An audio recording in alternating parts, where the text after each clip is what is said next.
Thanks for coming to this panel on current trends in white-collar criminal enforcement brought by the White-Collar Crime Committee of the ABA. My name is Mike Leota. I'm a partner at WilmerHale, and white-collar crime and investigations is a particular interest of mine, and because of my practice, I'm fascinated by what you're going to hear from the panelists today. Although I practice in the white-collar space, I spent many years before I was at WilmerHale as a federal prosecutor, prosecuting fraud and corruption as an AUSA in the District of Maryland. I was the appellate chief there under Deputy Attorney General Rod Rosenstein, and then I went to the White House counsel's office under President Barack Obama for a stint. During that time, I developed a certain view of white-collar crime, and I think some of my viewpoints will be challenged today by different people on the panel. We've got a fabulous panel. Let me start on my right with Judge Paula Exinas. Judge Exinas is a federal district judge in the District of Maryland. She was nominated by President Barack Obama, and before that, she has had a wide and varied legal career. She clerked for the Honorable Diana Gribben-Motz on the Fourth Circuit. She served as an assistant federal public defender for many years and eventually became the director of training and a writing coach for other assistant federal public defenders. And while I was appellate chief, I think we went head-to-head on some matters. I'm hoping that she'll be easier on me today than she was back then. Judge Exinas then, after serving in the Federal Public Defender's Office for many years, went into private practice where she worked at a firm that handled matters as varied as the representation of Freddie Gray or class actions related to the water crisis in Flint, Michigan, and that now she is on the bench. Next to me is Zach Terwilliger.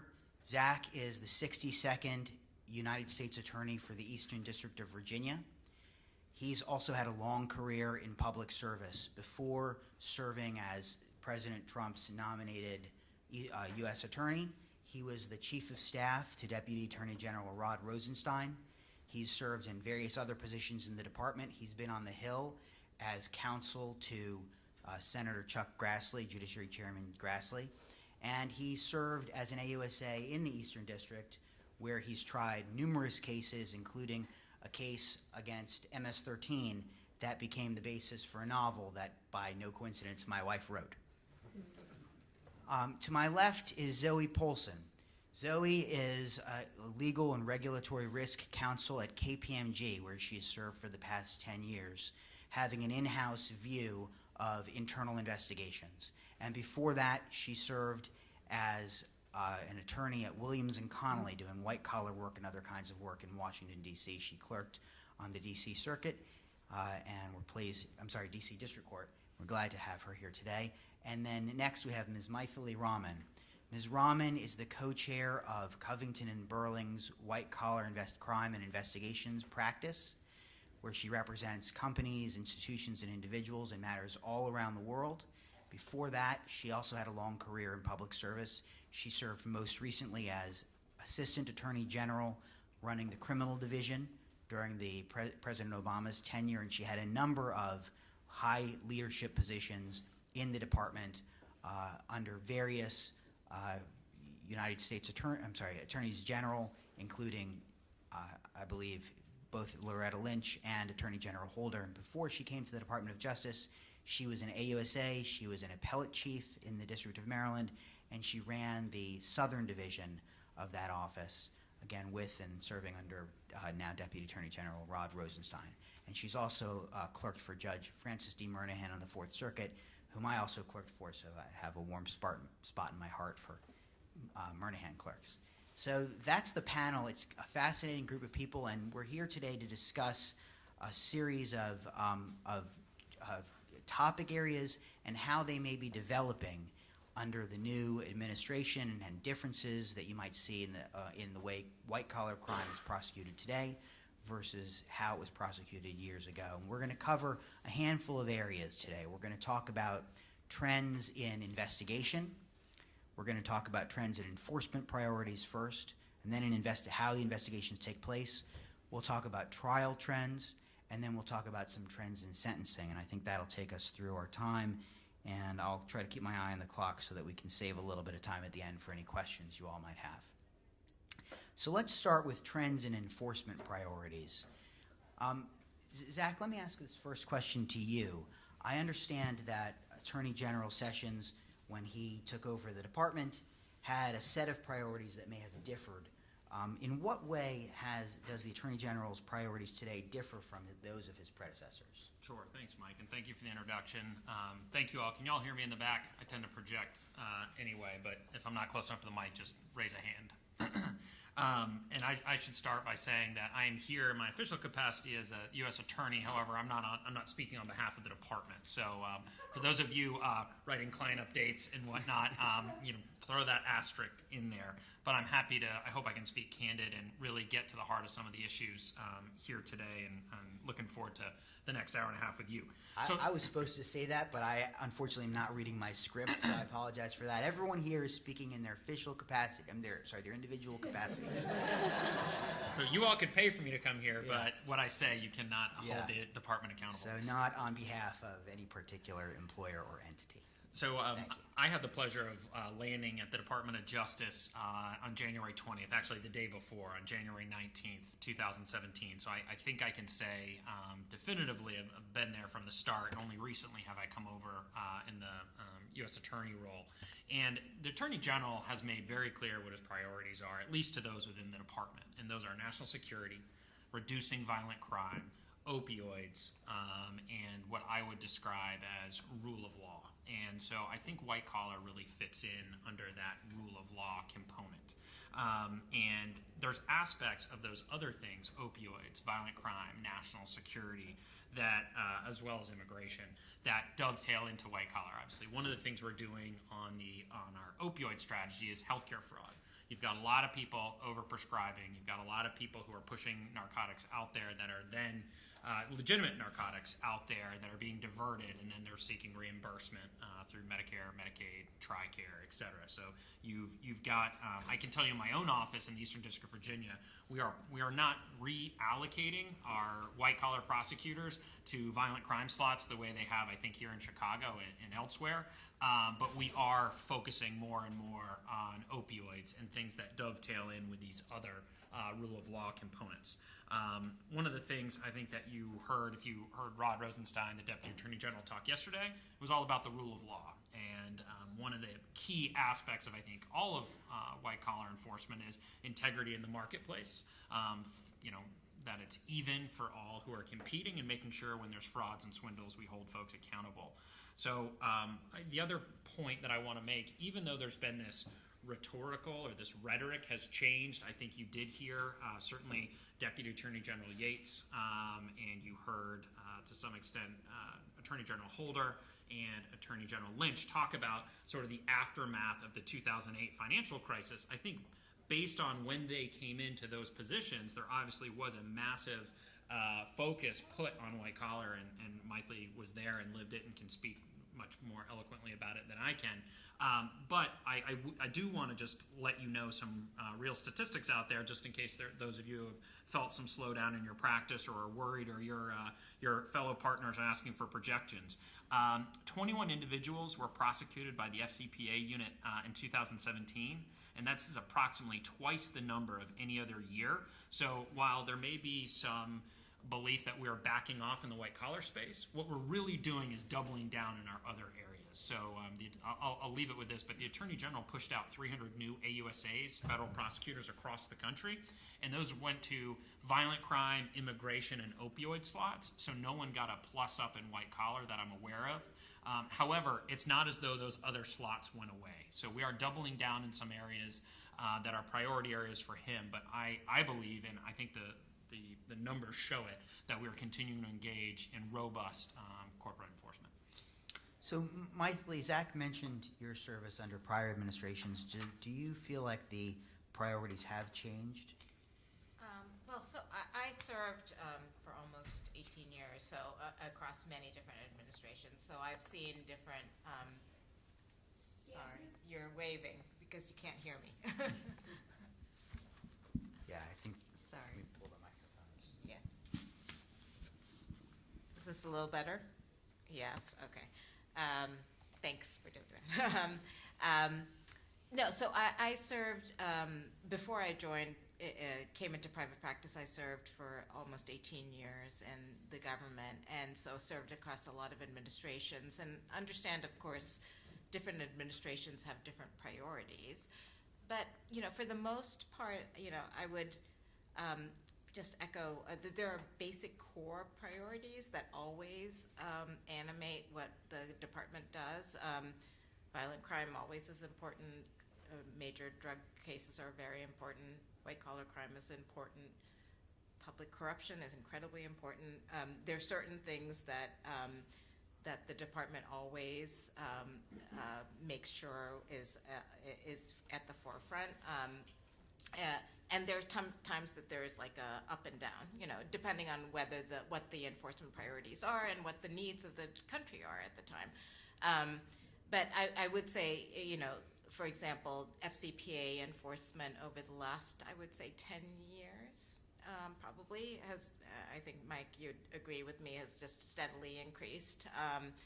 AML enforcement over the last 10 years has also steadily increased. There are certain parts of white-collar enforcement that have gotten the attention of companies, and I think that the importance of that has been reiterated by the government, but also has been reinforced internally with companies, where there's a real need by companies to make sure that their compliance programs are sort of attuned to not only the enforcement priorities, but just they know that what they need to do. I think Zoe's going to probably echo me on that. And so, although things change obviously every 4 years, for the most part, over my career at least, I've seen a general enforcement priorities across the core issues that the government should be focusing on. I think the only thing that we always worry about is resources. I was the head of the criminal division when there was a budget crisis, and so we couldn't hire people as much as we would have wanted to, and that does matter. It matters. And so I do worry right now when you talk about, allocation of resources, how those resources are allocated. And I just want to, I would want to make sure that those resources continue to be allocated to the places that matter across the board. And there are a lot of things that matter. There are places where violent crime matters, but there's also places where FCPA enforcement matters. And so I just hope there to be an even-handed allocation of those resources. Just in this last July, the president issued an executive order, and Rod Rosenstein gave a speech about it that described a task force that was being set up, seemed to focus on white-collar crime. Zach, can you address the president's executive order and the task force? Sure, and I was really glad to see this, and I think as we've seen, this White House has used the executive order process to drive change and drive prioritization amongst the different agencies, and so I think this is a good sign from a corporate enforcement perspective that the White House, given all of its own priorities and the fact that the president comes from a business background, took the time to do this. President Obama had a similar task force. It escapes me right now whether that was set up by executive order or not. But on this one, I think it's really interesting. This is one, and as you can see behind you, task force on market integrity and consumer fraud. Right now, while the market's humming along, we obviously want to do everything we can to ensure we don't have a repeat of 2008 through some regulation, and we want to hold individuals accountable, and we want to protect people from fraud. And what I think is interesting is when you look at the nuts and bolts of this, you've got the most important people in the room who are supposed to be involved in this. I mean, the fact that they want the Deputy Attorney General to chair this, I think, is a very good sign for a couple of reasons. One, prior to the confirmation of Brian Benchkowski, who, for those of you who don't live in the swamp like me, some of these names may mean nothing to you, but the Assistant Attorney General for the Criminal Division, the position that Mike Lee used to hold, is now held by a man named Brian Benchkowski. And at least in my time period, in the last 10 years, it's always been that individual generally who drives sort of the white collar agenda. And so without that person confirmed, Rod Rosenstein, the Deputy Attorney General, amongst everything else he was doing, he sort of picked up that mantle. And he's been the one speaking about white collar across the country. A lot in the Acela corridor, but frankly, across the country. And so I think the fact that you have the Deputy Attorney General, along with the Assistant Attorneys General for all of the white collar sections, not just the fraud section, not just the criminal division, but antitrust and tax and the Director of FBI. My own experience at Maine Justice is when you get those people in a room, involved and focused on anything, things happen. So what I can tell you is I know there's been a lot of interest from this community about what's next. What's going to happen to the Yates memo? What's going to happen to individual accountability? This task force is really going to be poised to tackle a lot of those issues. And so I think that's a really good thing that it's been formalized. In addition, this task force has already gotten to work on things like the piling on, the guidance against piling on and coordinated resolutions. So I think in addition, this executive order also looks to all these other parts of government that DOJ wouldn't necessarily interact with. And now that they're being directed to include these people, it's a whole of government approach. And my own experience regarding the issues I worked on at Maine Justice in the Office of Deputy Attorney General, whether it was violent crime, you really have to take a whole of government approach. So I applaud the White House for doing this when they've got, and I think it really does show that while we talk about white collar probably less than the last administration, this is really going to be a key thing going forward. So one thing that you mentioned was the policy on the no piling on policy, which I think is this should be at the May 9th memo on coordination of corporate resolution penalties. Zoe, speaking as someone from in-house, that world, can you discuss the no piling on policy and how it impacts businesses? Certainly, Mike. And as Mike said at the beginning, anything that I say is my personal view, not the view of my company, and certainly I'm not speaking regarding any specific or pending matters. The no piling on policy that was issued in May has four essential components. The first is a reminder to the Department of Attorneys' ethical duties. I'll move it a little closer. Of attorneys' ethical duties not to use the threat of criminal enforcement unfairly to attain enhanced civil or administrative penalties. The second is that in resolving a case in which multiple components of the department are examining a company for the same misconduct, the components of the department are to take into account the civil penalties, forfeiture, things of that nature, in determining what would be an equitable resolution as to the entire matter. The third component is that to the extent that the department is looking at the same conduct that is being examined by other federal departments, state or local enforcement authorities, or foreign enforcement authorities, the penalties that are being paid to those entities should also be taken into account in determining what would be an equitable resolution to the matter. And the fourth component is that in determining what really is equitable, the department should consider all relevant factors, including the egregiousness of the company's misconduct, statutory mandates, the risk of unwarranted delay in resolving the matter as a whole, and the adequacy and timeliness of the company's disclosures and its cooperation with the department.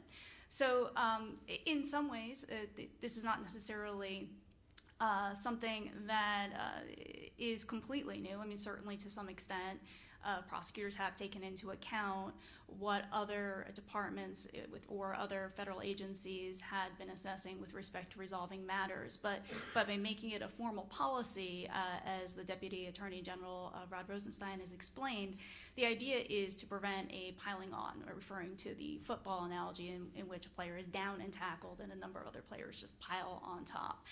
So from the corporate perspective, I mean, this is something that is helpful both at the beginning of a matter and at the end. I mean, with respect to the beginning of the matter, if a company is faced with a decision about whether to voluntarily disclose a matter, and I recall in advising clients in private practice, the companies would sometimes wonder, oh, all right, if I voluntarily disclose this issue, which we found out about and are appropriately remediating, how many different levels of enforcement penalties from how many different agencies or entities are we going to be facing? And so this is a sign, at least, that the department will be taking that into consideration in determining what actions it chooses to take, which is a factor, I think, in favor of companies voluntarily disclosing issues, because they would recognize that this is something that would be considered. And then, of course, at the end of the matter, as a company is looking to resolve an issue with the department, this is certainly something that a company can point to and speak to with respect to the fairness or equitable nature of any proposed settlement or fine. So what do you think? Is this a more business-friendly Justice Department? Well, I think that certain political appointees would describe it that way. I think that the career people in the fraud section, some of whom you may have heard from earlier in the conference, would say this is what we have done for the last decade. However, it's sort of with a twist, and I think one of the largest complaints, one of the things we did was go on a listening tour with a lot of you in the beginning of the administration. And what we kept hearing was, look, we want transparency and certainty in the white-collar space. If we're going to come to you and we're going to disclose what's going to happen. And so if you look at our corporate enforcement policy, which was a pilot program under the last administration that we, the Justice Department, agreed to continue and adopt formally and make part of the U.S. Attorney's Manual, I think what that does is it results, if you meet the various strictures or you go through the wickets, you'll wind up with a presumption of a declination. That seems pretty pro-business to me, or it seems fair. Let me put it that way. It seems very fair. It doesn't seem draconian. On no piling on, I think, again, as Zoe said, this is something that generally I think we had striven to do, but now it's reduced not only to writing, but it's in the USAM. And so in those circumstances, I think if you were to talk to your average, or not average, but your fraud section line attorney or an AUSA doing white collar, they would say, okay, the message we are getting, something I know you all hear about all the time, is tone from the top. The tone from the top we're getting from the Justice Department is, look, we are not out to extort anybody through the threat of criminal prosecution. We are not out to, rob them of all their assets, only then to turn it over to the SEC or some foreign regulator to do the same thing. So I think the goal is a coordinated, fair response that basically wants to partner with those who come in and voluntarily self-disclose, who remediate. And generally, if you're being a good partner to the department, they're going to be a good partner to you on the back end, just the way you would in any other case. I mean, if you brought in a narcotics dealer and they're the first in the door and they're honest from the first get-go, generally they wind up with a fair and favorable result versus the person who never comes in, never cooperates, etc. So I would couch it as more business-friendly, but I realize that some of my colleagues in career positions at the department may say, well, it's just a little bit of a change in tone, hasn't really changed operationally what we're doing, but it has made things more formal that Miley and her predecessors had already sort of put in place. One other thing that you mentioned, Zach, was the Yates memo and its focus on the prosecution of individuals. But before we get into what's happening with that today, when this came out toward the end of the prior administration, there's a lot of discussion about, was this going to change the way people conduct internal investigations? Zoe or Mythily, when the Yates memo came out in 2015, did it change the way either of you were conducting internal investigations? I would say no. I would say no, mainly for the reason that prior to the Yates memo, there was already a focus on individual culpability. Within a company, if a company is looking into a situation, it's going to want to determine who individually is culpable, who is responsible, so that it can ensure both that it has obtained all relevant facts and so that it can take appropriate remedial action, including disciplinary action as appropriate against that employee or set of employees. And so the focus on individual accountability from the department doesn't necessarily change the focus within a company on individual accountability, because the company needs that information in order to figure out who stays with that company going forward, to figure out what went wrong and who did it, to figure out where did the internal controls break down, if they did, in order to figure out how to make that type of thing not happen again in the future. So I would say essentially that it was very consistent with the approach that we and I'm sure a number of companies were already taking.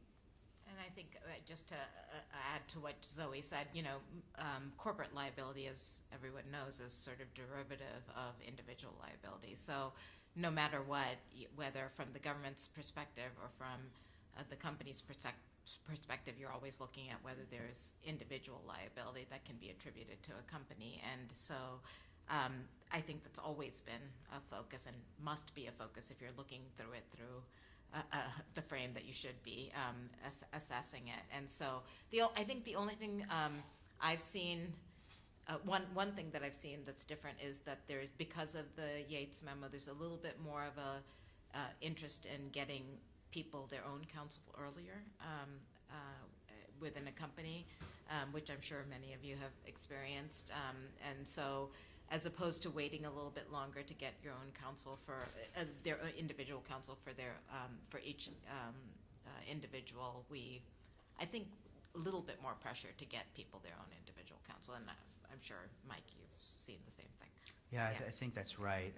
Although now that, as you know, Deputy Attorney General Yates was fired by President Trump in early January 17. I mean, what's going to be the legacy of the Yates memo, or what has it been since that time?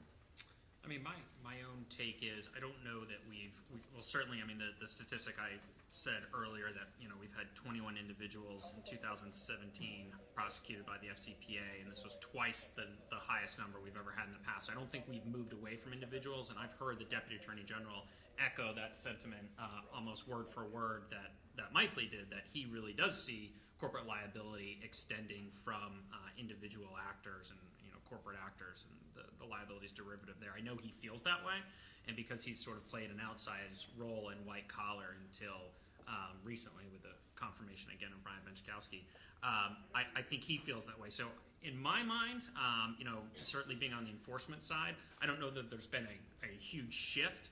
I think one of the things that this new task force that we talked about earlier will do will review the Yates memo and decide, are there any tweaks? Do things need to be changed around the margins? But, again, it would surprise me if there was wholesale change, but I don't want to prejudge what happens when you put those assistant attorney generals and deputy attorney general and the director of the FBI in a room, and chair of the SEC and head of the CFPB and all those people. They may have other thoughts, but I will say I think over the last 20 months of this administration, individual liability and accountability has still been a focus.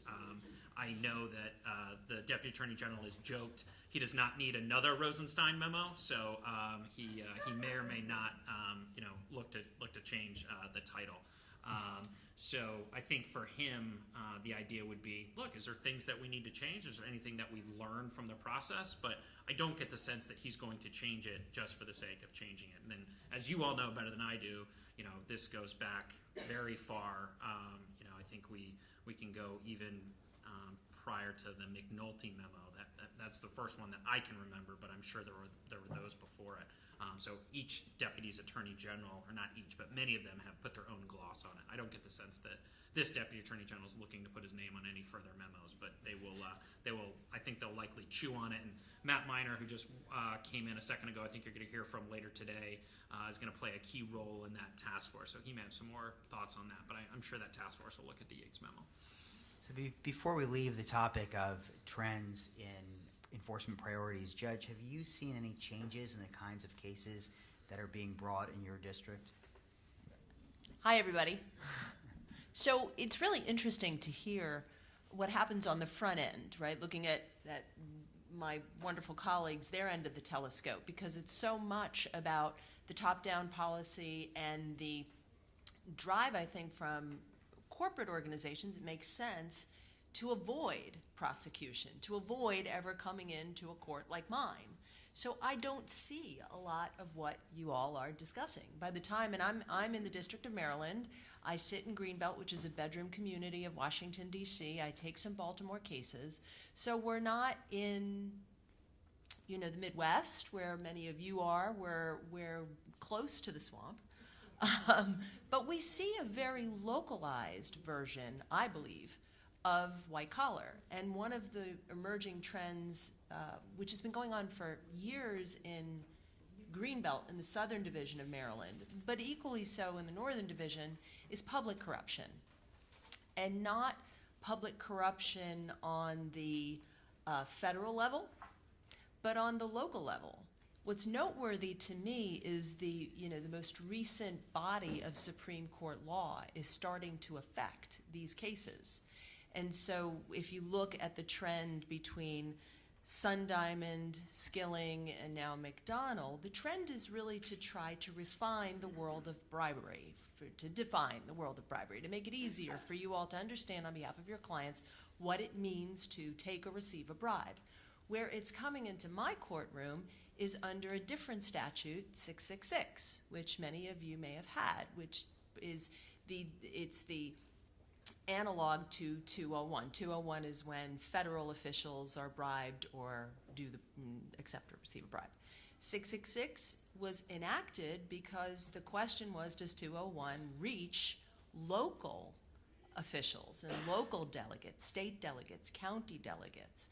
So Congress enacted 666, and in some ways it's very similar to the other bribery statutes that we've seen in McDonald and Skilling and Sun Diamond, but in many ways very different.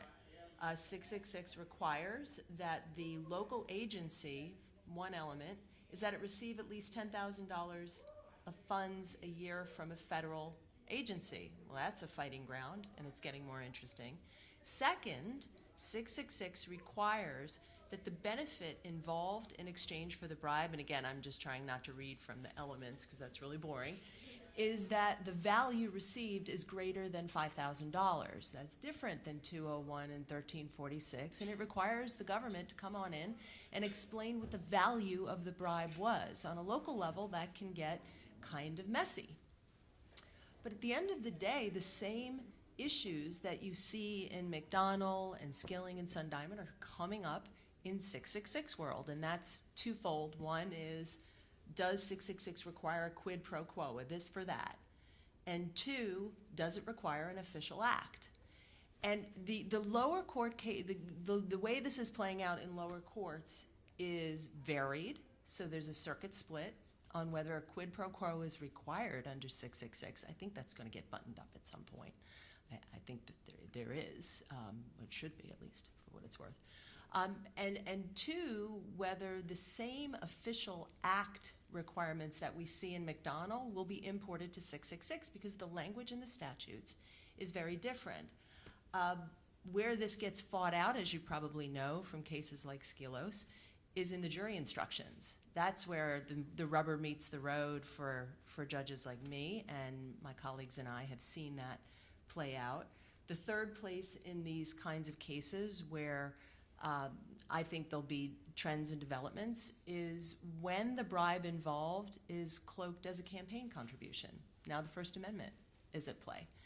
And in that situation, in where you have not only McDonald and Skilling, but some older case law talking about when the bribe involved is a quid pro quo and it does involve a campaign contribution, it must be an express quid pro quo.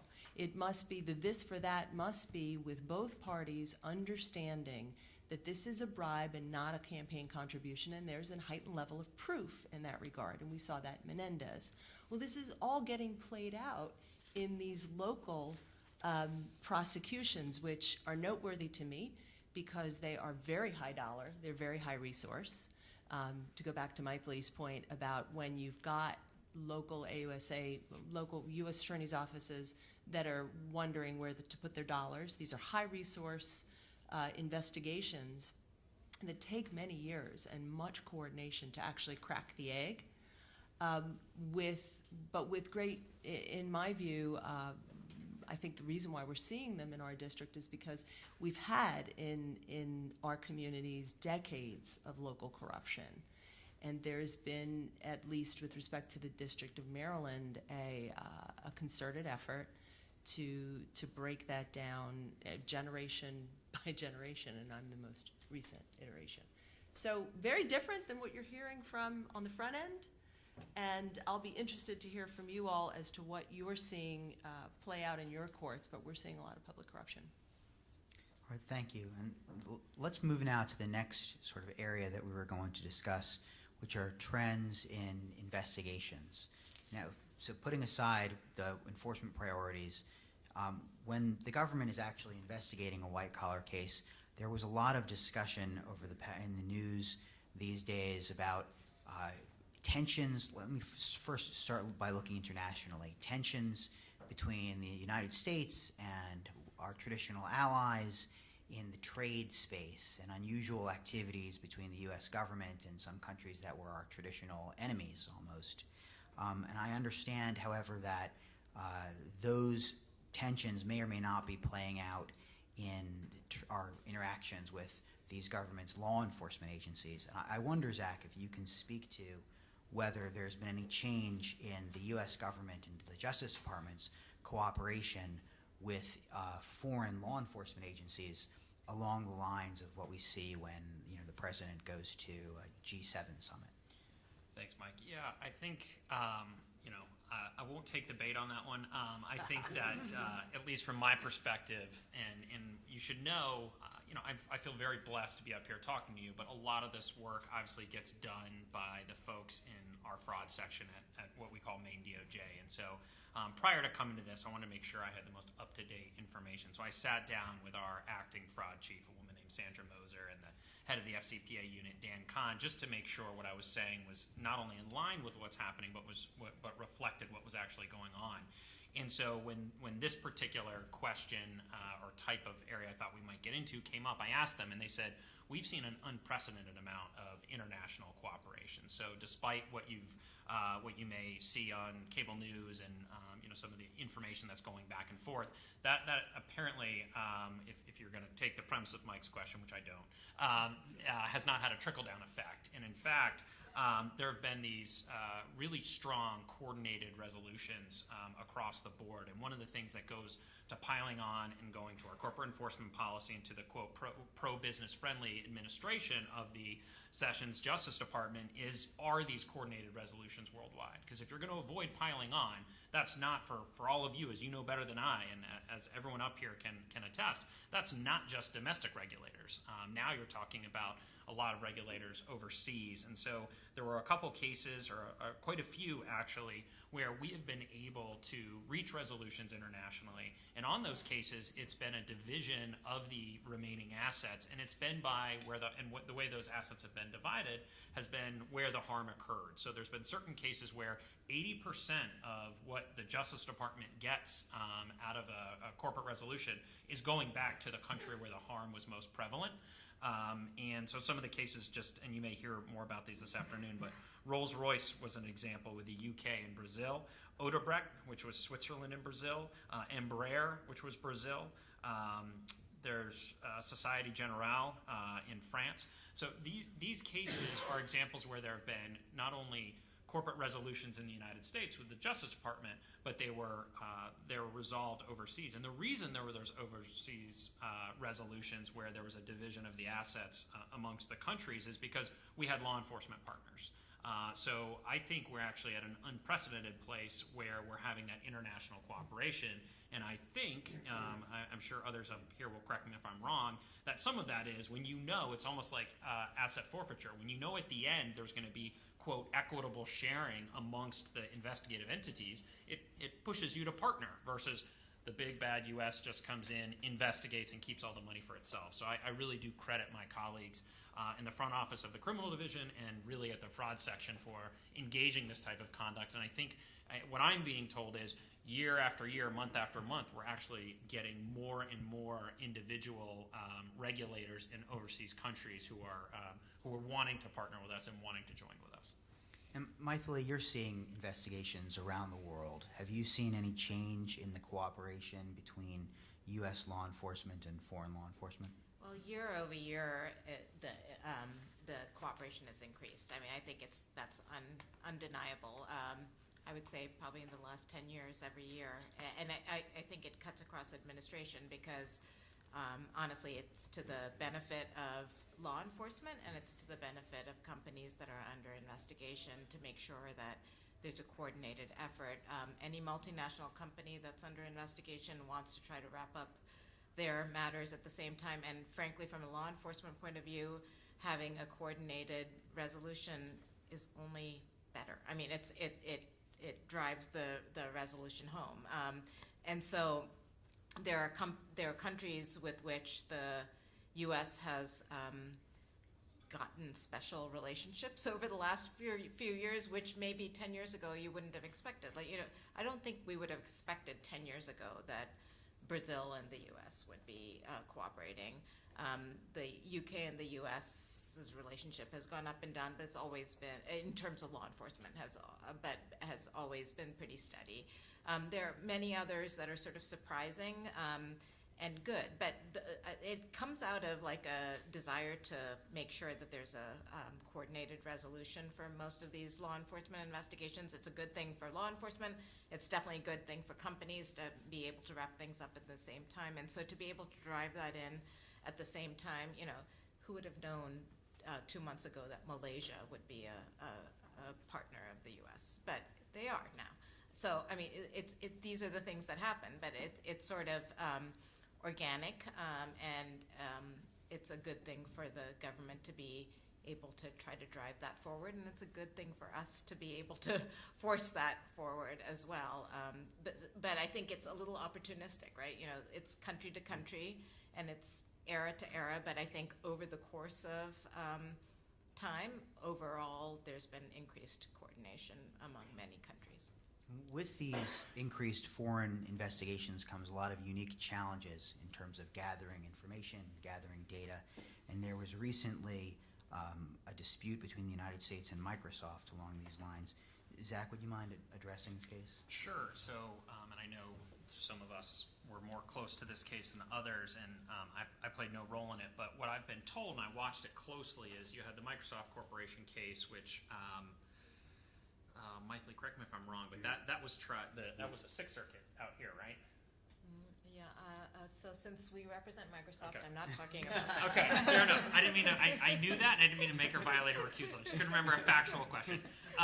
So, long story short, it was in these international cases. Again, as you all know, so much of it is key to getting those documents and getting data. And when you have a situation where you have a magistrate issuing process to get data from service providers, and that data is located overseas, sometimes by design, sometimes because it moves, between Ireland, the UK, Las Vegas, the dullest corridor in Virginia. It's unclear where it's stored, and so you had this case go all the way up to the Supreme Court, only to get mooted by the passage of the Cloud Act.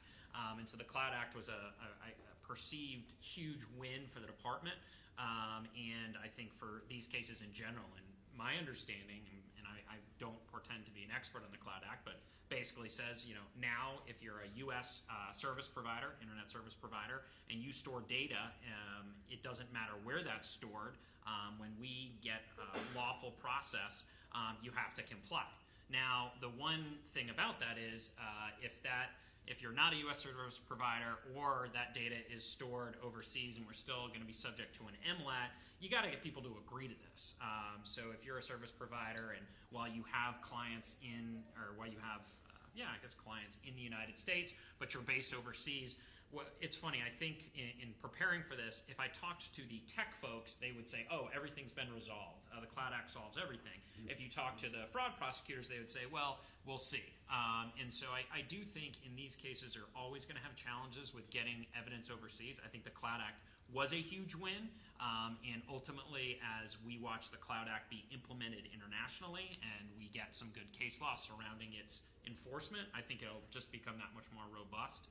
However, I think this goes to something we talked about a little bit earlier. When we're talking about voluntary self-disclosure and we're talking about cooperation, one of the things I know the department's looking at, and I know my colleague Matt Miner and others are looking at, is, are you standing behind data privacy laws in the country you're in, or can you help us get documents by getting them to an entity, or by transferring that data to a place where it'll be easier to get to us?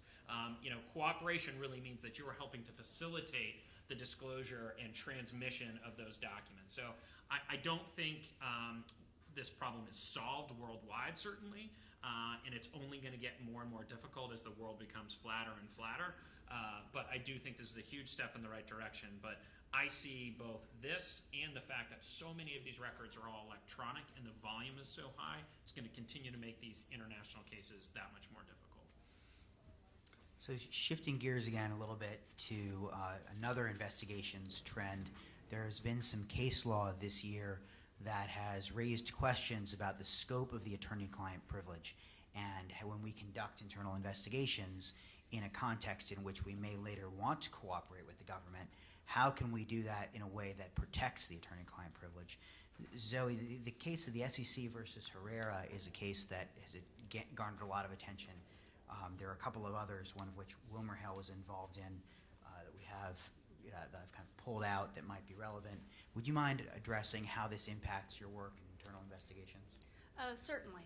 And just to give a little bit of an overview, the first case that Mike mentioned, SEC versus Herrera, was a case out of the Southern District of Florida.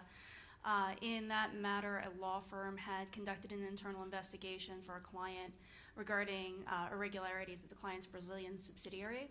The law firm made a disclosure to the SEC, the client made a disclosure, and as part of that, the law firm provided the SEC with oral summaries of the notes and memoranda of about a dozen of the witness interviews that it had been conducting.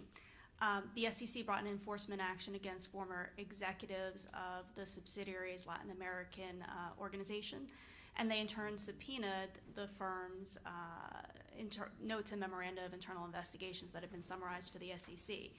The law firm argued that since it had not actually provided the notes and memoranda to the SEC, but only had provided oral summaries, that that it had not waived privilege or work product as to those materials.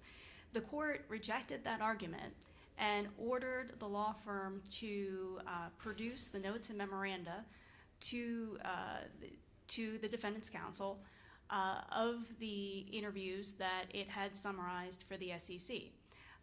With respect to other interviews conducted during the investigation, the privilege wasn't waived, even though the notes and memoranda had been shared with the outside auditor, because the auditor was felt not to be an adversary. But with respect to the information summarized for the SEC, even though the actual paper documentation had not been provided, the work product protection was found to have been waived. So that's interesting because obviously in the course of an internal investigation, if you get to the point where you, as a responsible company, may be sharing information with the government, there is an analysis that has to be had as to whether or not that in turn is going to waive your privilege or work product protections as to any third parties that might bring a lawsuit against your company in the future. And obviously the Department of Justice is not asking for a waiver in this day and age of privilege, but is asking for facts, and companies want to fully cooperate and provide all relevant facts. And so the court's decision noting that even when the facts were provided orally and the documentation was not, that waived work product as to the documentation, that's interesting, and it's definitely something for companies to keep in mind as they figure out how to structure their information sharing with government entities, and whether there's a way to structure that so as to potentially maintain privilege as to third parties. Another interesting case on that that's in the materials, and I think it's the next slide, is in re grand jury. It's a Fourth Circuit unpublished case. This is from January of this year. In that case, the government had conducted a grand jury investigation into the activities of a company, which is only referred to as X Corp in the decision. The government interviewed the former GC of the company's subsidiary pursuant to an agreement, and years later, the government sought to have the GC deliver the same information to a grand jury. At that point, X Corp moved for a protective order, which the district court denied. And the Fourth Circuit held that because the government had entered into an agreement with X Corp prior to the GC's interview, and that agreement had stated that, among other things, the company didn't intend to waive attorney-client privilege, that the company in fact had not waived attorney-client privilege as to the government. The Fourth Circuit applied contract law reasoning in looking at this, and essentially said that the government had reached this agreement and held the government to the terms of the agreement, which had three parts. One was that the company didn't intend to waive attorney-client or work product protection. A second was that the government would maintain confidentiality except insofar as it determined that disclosure would be in furtherance of its discharge of the duties or responsibilities as otherwise required by law. Pretty broad exception, which could have been thought to swallow the entire agreement, but the court ruled it didn't. And third, that the government agreed that the disclosure of the information didn't provide additional grounds to subpoena other privileged materials. And so it's interesting that the Fourth Circuit, in an unpublished opinion, essentially said that the government entered into this agreement and it would be bound by it. What's interesting, it's always fun to read the footnotes in these decisions. There's a footnote in which the court specifically notes that it's not reaching the question as to what effect, if any, the disclosure to the government had with respect to waiver as to any third parties. And the court reiterated the general rule that selective waiver doctrine typically does not apply, although it didn't make a final firm ruling on it itself. It noted that the ex-court was probably represented by counsel too sophisticated to assume that the Fourth Circuit would join the one circuit that had embraced the selective waiver doctrine. There's a third case in the materials, and it's the Walmart case, and I won't get into it in detail, but it was a securities fraud class action arising out of news reports relating to the alleged bribery scheme involving Walmart Mexico. In that matter, plaintiffs sought, among other things, documentation pertaining to Walmart's internal investigation. And one argument that the plaintiffs advanced was that Walmart had waived the privilege by instructing its former in-house investigator to testify fully before an upcoming grand jury regarding privileged matters. And in that instance, the court rejected that argument, applying Eighth Circuit case law, in which the selective waiver doctrine was found to apply. So although, as the Fourth Circuit noted, typically the selective waiver doctrine has not been embraced, it's always worth remembering that if you're in the Eighth Circuit, the rules may be different.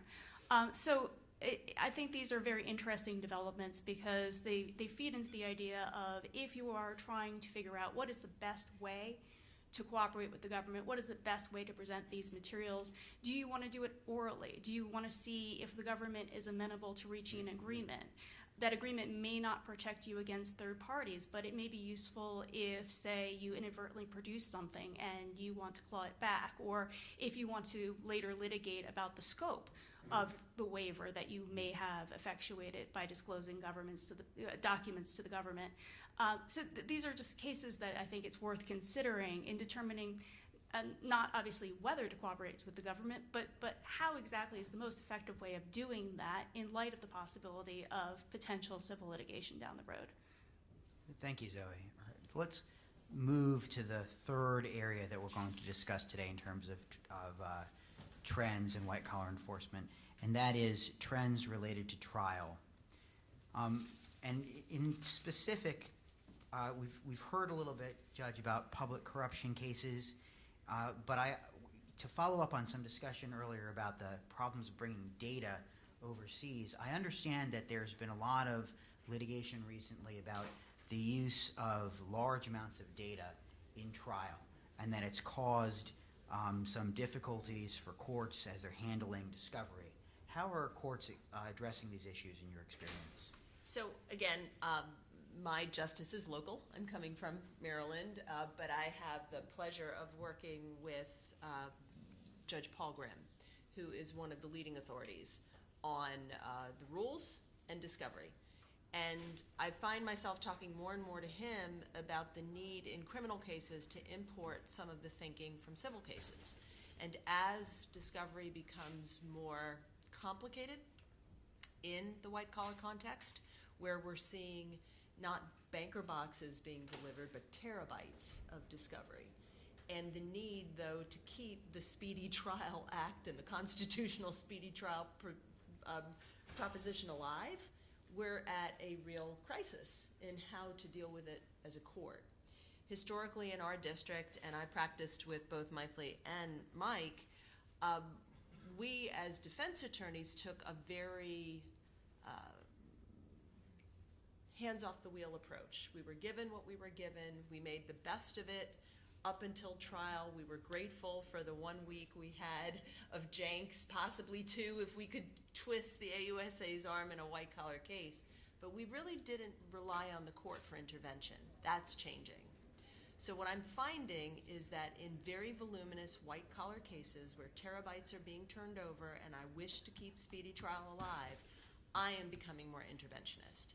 And that's maybe a practice point that I could give to you is, to the extent you have newer judges or even older judges who are open to this notion of pre-trial discovery scheduling orders, I have used them in my case and will continue to use them.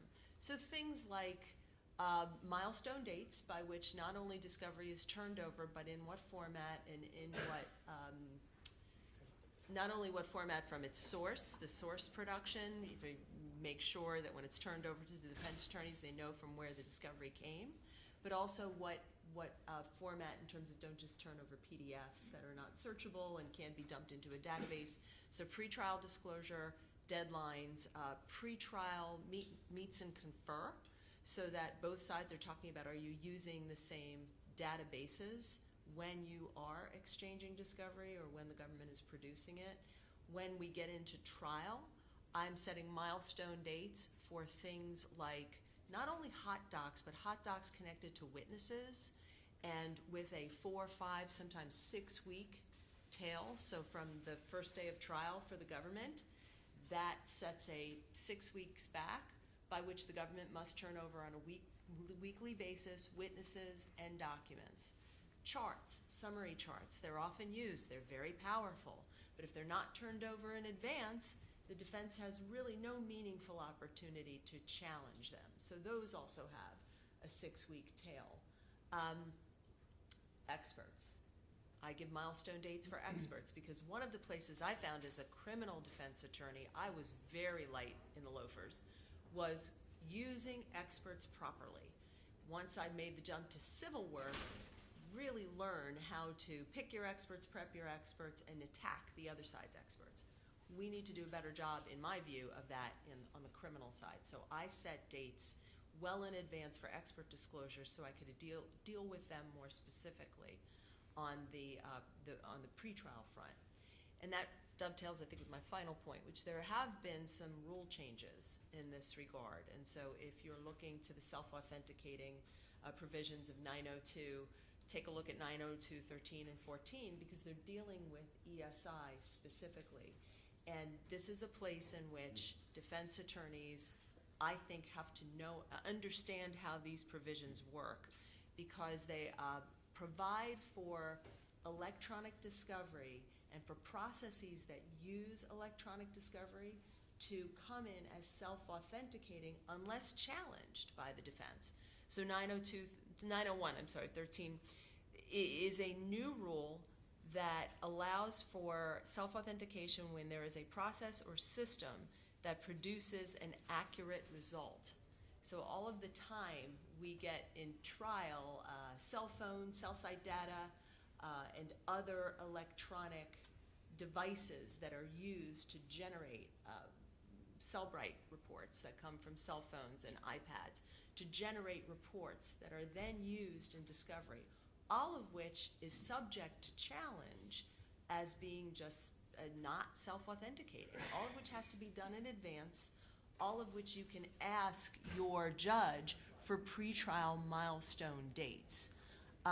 So I do believe that this is probably one of the most rapidly changing, at least in our district, rapidly changing principles of criminal law. And just for those of you who practice non-white collar as well, this is going to have equal applicability in cases like MS-13, in drug cases. We're seeing the same volume of the discovery and the same types of problems coming up in those cases. And so I urge you to urge your bench to start thinking about, if they haven't already, a more robust pretrial plan in that regard. I think that our discovery was very generous, Judge, but but that being said, I like this idea of pretrial benchmark dates, and something I think we could all use. Zach, in your district, the Rocket Docket, how do you address, or what guidance do you give to your prosecutors about this issue? Yeah, I mean, just as the judge was saying, it's become a huge issue, in the white-collar arena, where now we're asking not for what day do you want to come pick up your DVDs or your thumb drives. Now we're saying, all right, you need to drop off a hard drive with us. We'll download it and we'll turn it over. And so, in the Rocket Docket, one of the things we try and do is by the time we indict, we try to have all of the discovery, at least that we know of, ready and packaged and ready to go. We've invested a lot more in our litigation support units. I mean, something that just didn't frankly exist for the majority of our prosecutors. They, pull their exhibits together, scan them, maybe just duplicate a binder, turn them over. You come up with a time for folks to come over and look at the bloody clothes, the gun, those sorts of things. I mean, those days are over. And even in our narcotics and violent crime cases, again, as the judge was saying, everybody's got multiple cell phones. Everybody's got an Instagram, a Facebook. Back in the day it was MySpace. And so now I think one of the things are we have to start a lot earlier. We are relying on our law enforcement partners to capture the data and log it as they go along and be more organized. But one of the things also we're trying to do when we need to leverage pleas are, if you want to leverage a plea in the Rocket docket, you're also going to have to not only provide that information, but in some cases lead the defense counsel by the nose to exactly what you want them to see. And that creates its own issues. We've been dealing with some issues in Virginia regarding, what are our discovery obligations? Is our obligation to simply turn the information over, or is our obligation to go farther and actually show where the exculpatory evidence is? And when you're dealing with volumes of evidence, the last thing you ever wanted as a prosecutor, at least the way I was trained, was to get a surprise at trial. Well, when you're turning over, 30,000 calls off a wire, you're turning over 10 terabytes of information. If your search terms are different than defense counsel's search terms, you're going to get surprised at trial. So I don't think I have a magic answer for this other than we are trying to keep up with the technology. We are investing heavily in the technology and making sure we're on the cutting edge of the databases that are being used. And it's really hard with some of our bar who aren't sophisticated practitioners like all of you. Some of our folks have practiced in Alexandria for 30 years. They may, if they're lucky, have a paralegal or an assistant, but they don't have the technical bandwidth, frankly, to go through these types of databases that are now necessary for these cases. And so then you get into a question of ineffective assistance. And so I just think it's very complicated. And the best I've come up with thus far is we have to be that much more organized. We have to be, especially in the white-collar arena, ready to go and ready to turn over the discovery. And a lot of that starts with the seizing agents when they come in and start downloading machines, telling them, look, don't download every electronic in sight. You need to be a little more discriminating in what you're taking in and downloading, because ultimately we're going to have to make heads or tails of this and turn it over. So I agree that's a totally unsatisfactory answer, but until Palantir or somebody solves this problem for us, I think we're just going to have to do the best we can. And when I was a prosecutor, and Mythili, when you were in leadership in the Department of Justice, the DOJ issued guidance in terms of the prosecutor's Brady obligations in light of the Stevens case. Now, with all the data that prosecutors have, can prosecutors satisfy their Brady obligations just by turning it all over, or do they have to go through this process of here's the search terms we use and that show their thinking? Well, I guess technically speaking, you can satisfy your Brady obligations by just doing a dump, but that's not helpful for either the government or the defense. So that's why I think the issues that Zach and Paula have raised are important ones, because technically, obviously, you can dump everything and say you've satisfied your Brady obligations, but that's not going to help the court. It's not going to help the prosecution. It's not going to help the defense. It's just not going to be helpful one way or the other. So I do think that that's been a significant change over several years in terms of how to make sure that everybody has what they need. And Judge, have prosecutors and defense attorneys in the courtrooms you've seen been behaving in the manner similar to how Zach describes, or is it? I think for the most part, yes. Occasionally, do I get some resistance? Absolutely, because it requires everyone to be, as Zach was saying, far more organized and ready to roll for trial than they would have otherwise been, and make some pretrial decisions in advance. But frankly, that's the only way that cases resolve short of trial anyway. And so I think one of the unintended side effects of these massive data cases is they tend not to resolve, because unless you're really organized and the government's giving it over sooner, defendants are not hearing it. So I'm finding myself with, I've got a month-long SEC trial in October, and then I have 5 months of MS-13 where it's just this constant refrain of, Judge, there are terabytes and terabytes and terabytes of discovery. And my retort is, okay, well then that's all the more reason why we have to have these milestone dates, and everyone needs to be in agreement so we can A, try the case, or B, resolve it short of trial. So let me move on then to the final topic that we're going to discuss today, which is trends as related to sentencing. I think there's some sentiment out there that sentencing is becoming harsher, and then a conflicting sentiment that it's becoming, at least in the white-collar case, perhaps more lenient. When I was a prosecutor, the sentencing guidelines were first made non-binding, and then there was a time when we were charged to bring the most serious prosecutable case, and then a time when perhaps that guidance was put to one side and prosecutors were given more discretion.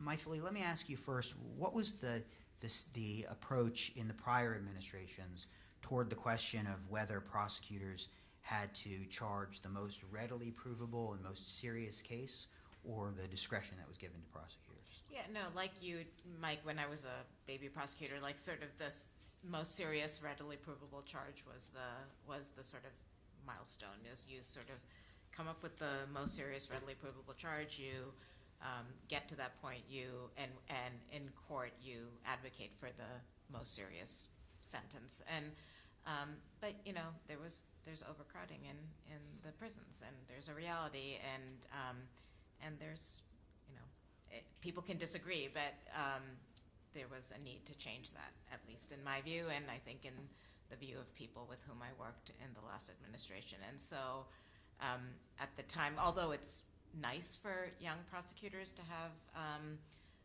black and white roles, it's not something I look back on and say, oh, that was the greatest moment in my life that I advocated for a 20-year sentence for a crack dealer 20 years ago. So these are things that everybody can disagree on, and reasonably people can disagree on, and people within the Justice Department can disagree on. But I think in the last administration there was a clear decision to make sure that there was more individualized decisions on that, and that you didn't have to do the black and white approach. Now, there are downsides and upsides to all of that, but I think at the end of the day, what we're all trying to get to is justice, and so I think people can disagree, but whether or not the black and white leads to justice is up to others than me. But I tend to agree that individualized judgments are the best way to do that. So let me turn to you then, Zach, because in May of 2017, the department changed this policy back similar to how it had previously been, announcing by memo that, again, the prosecutors would charge the most serious, readily provable offense. What was the thinking behind going back to that approach? Sure. So that's accurate, and I happened to be at the department at that time that was happening. And just so we're clear, my understanding is this concept of charging the most readily serious provable offense actually dates back to Attorney General Civiletti, and so this was much the norm for a long time. And the outlier, and I don't mean this in a pejorative sense, but the outlier was frankly the Attorney General Holder's decision to change that in the drug realm. And so that doesn't, just because you've done something the same way over and over again, I'm not arguing that you should never change it, obviously. But I just think it's interesting, if you think about the history, this transcended many administrations all the way up through, including the time that Attorney General Holder was the Deputy Attorney General. Now, I get that he and others felt the need to change it in the drug context, that you had individuals who were perceived to be going to jail for too long in the narcotics context. What I observed, and I believe what Attorney General Sessions has said is, look, Congress passed the laws. We're here to enforce the laws. And so as a result, so there's uniformity, we're going to go back to charging the most readily serious provable offense. In addition, and people can quibble over this, but the department's interpretation, and certainly as Attorney General Sessions has said it, is violent crime was on the rise. This was not merely a blip. We had violent crime trends that were changing decades of reduction going up over a 2 or 3 year period.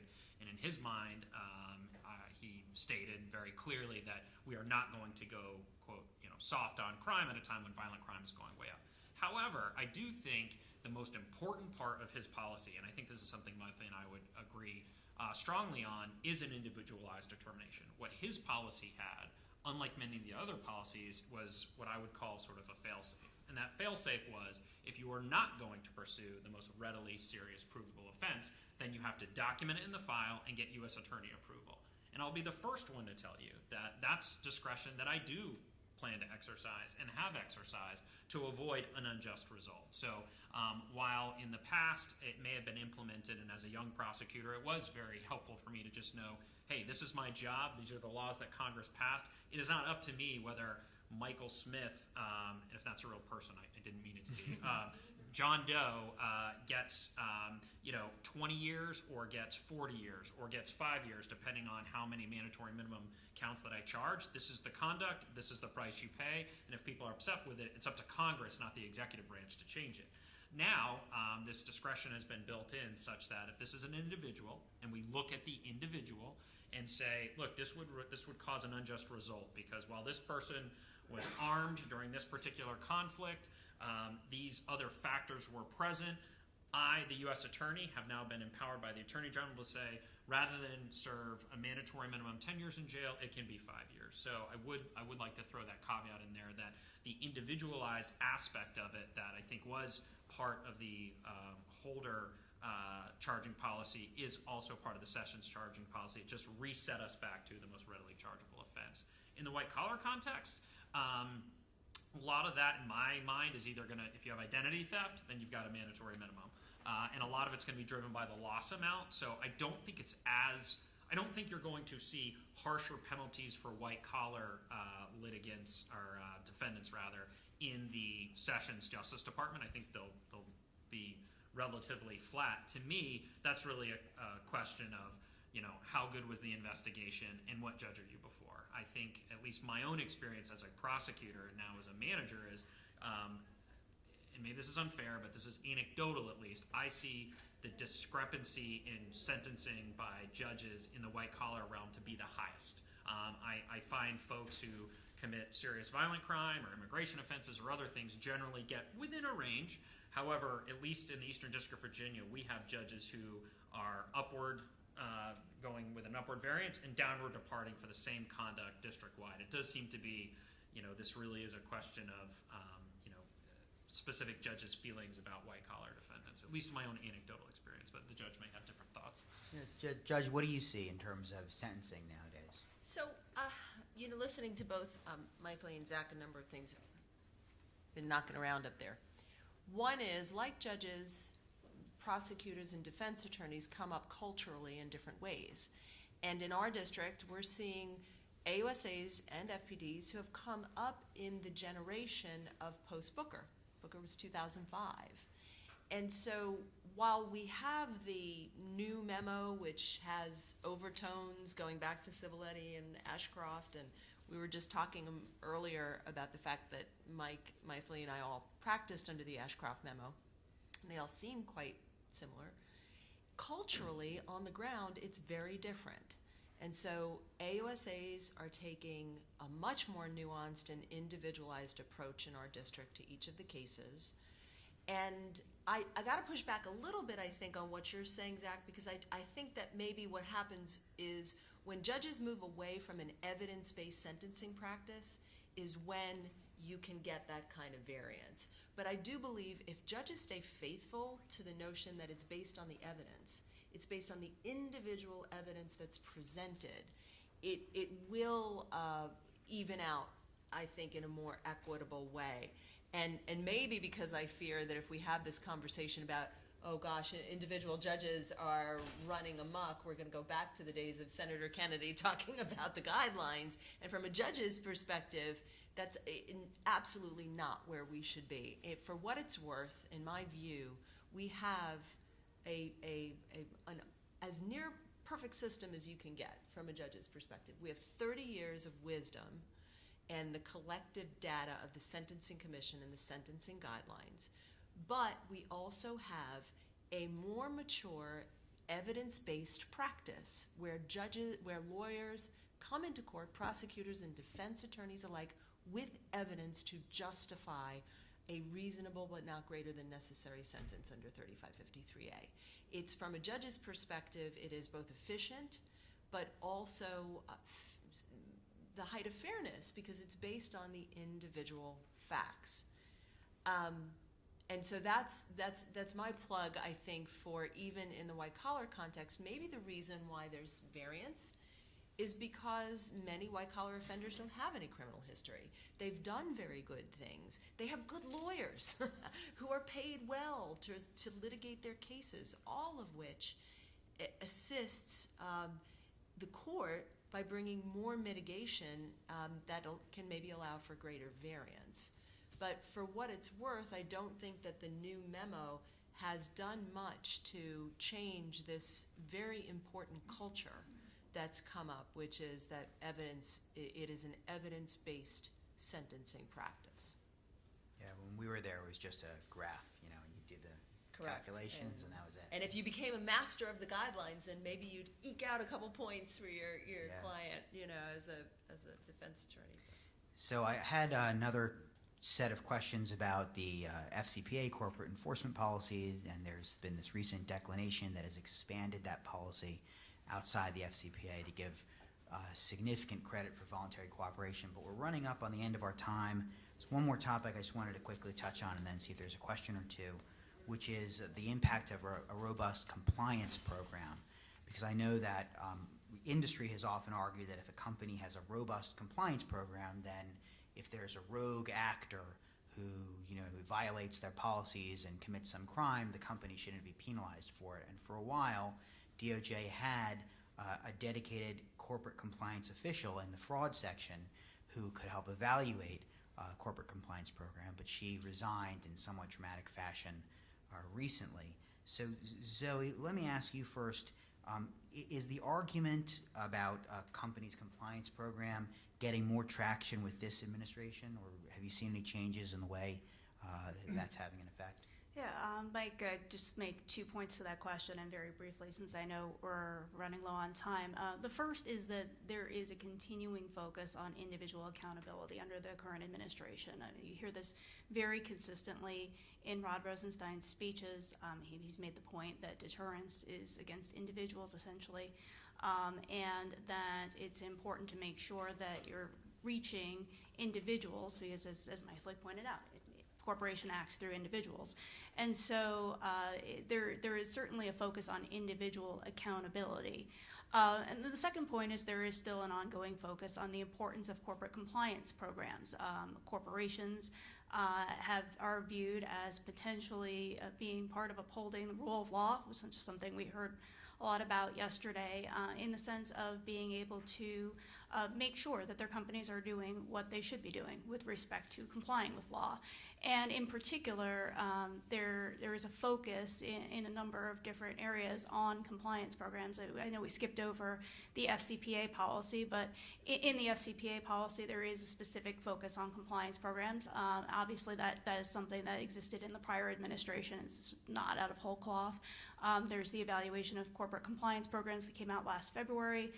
2017, and so there is, and granted that was before Hui Chen resigned, but I think there is, in continuing speeches and recent pronouncements and in continuing actions, as the Dun & Bradstreet declination recently, a focus on companies doing the right thing and having programs in place to help them with that, and so that continues to be a very important focus. All right, so we've got maybe just 5 minutes left, and I just wanted to give an opportunity if there was anybody in the audience who had any questions. You can come up to the microphone, and we're happy to take them. Thank you. It occurred to me as we were, going along with this, will we ever come up to a reasonable and accepted differentiation between violent crime and nonviolent crime, because that is so much a basis of everything that happens? Well, it's interesting because I think we were talking earlier among ourselves about ways in which cases that might have been considered to be typically not in the white-collar space are being brought as white-collar crime cases today. Somebody want to address that? Go ahead. The one that came to mind is, and I think we had talked about this at an earlier point, is the opioid crisis has really shown itself to be more of a white-collar crime, regardless of whether the defendant is an arm of the pharmaceutical company or the street-level dealer. I'm starting to think about, for what it's worth, white-collar crime being more of a form and less than a substance. So to me, what it addresses is complex discovery issues, complex trial presentation issues, complex sentencing issues. You're going to find that in the MS-13 cases, where you're bringing in 18 defendants, a gajillion terabytes of discovery, 4 months of trial, the logistics of trying to get that done and done in a fair and equitable way rivals any white-collar case where it's money at the end of the day.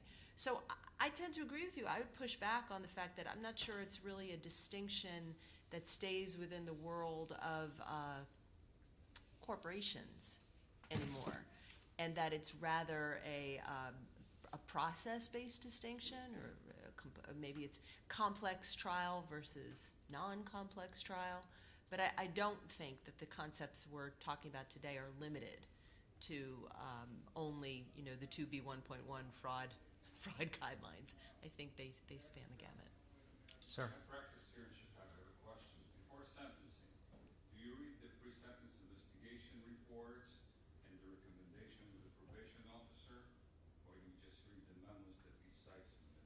Oh, do I? Yeah. Oh, absolutely. I read it all. I read everything. And I find pre-sentence reports in our district very proud of our probation officers. They don't get in the middle of what happened. They do a very in-depth analysis of the defendant and the defendant's background from birth to the day we're in court. And so I do read them. Any other questions?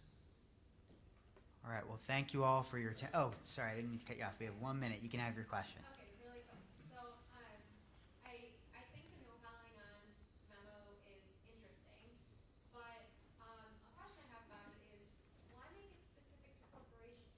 I mean, the same problem applies to individuals who are involved, who have regulatory obligations, and may have,